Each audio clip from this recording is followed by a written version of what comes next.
Ish presidenti Ilir Meta, aktualisht në burg prej më shumë se 500 ditësh, ka dhënë një intervistë për revistën Newsbomb, ku flet për reflektimet e tij gjatë kësaj periudhe dhe projektet që po zhvillon. Ai tregon se koha në qeli ka shërbyer për të analizuar përvojën e tij politike dhe për të shkruar disa libra, të cilët do të përfshin kujtime, ngjarje të rëndësishme dhe takime me figura ndërkombëtare, si ai me Wesley Clark në vitin 1998. Meta kujton një episod nga ajo periudhë kur gjatë një takimi me ish kryeministrin Fatos Nano dhe generalin Clark u diskutua mundësia e ndërhyrjes së NATO-s në krizën humanitare në Kosovë.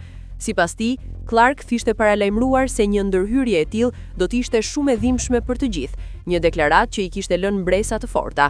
Në intervistë, Meta ndalet edhe te një nga episodet më të debatuara të politikës shqiptare, e njohur si darka e ngjallave. Ai mohon që kjo të ketë qenë një marrëveshje e fshehtë, duke e cilësuar si një moment autokritike nga ana e kryeministrit aktual, Edi Rama. Meta thekson se gjatë gjithë karrierës së tij ka vepruar në funksion të interesit kombëtar dhe integrimit evropian, duke mohuar çdo pretendim për marrëveshje të dëmshme apo të fshehta.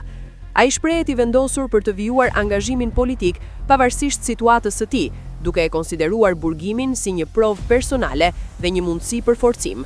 Gjithashtu ai zbulon se planifikon të publikojë librin e parë në korrik, ndërsa ka në proces edhe disa projekte të tjera letrare që lidhen me jetën dhe karrierën e tij politike.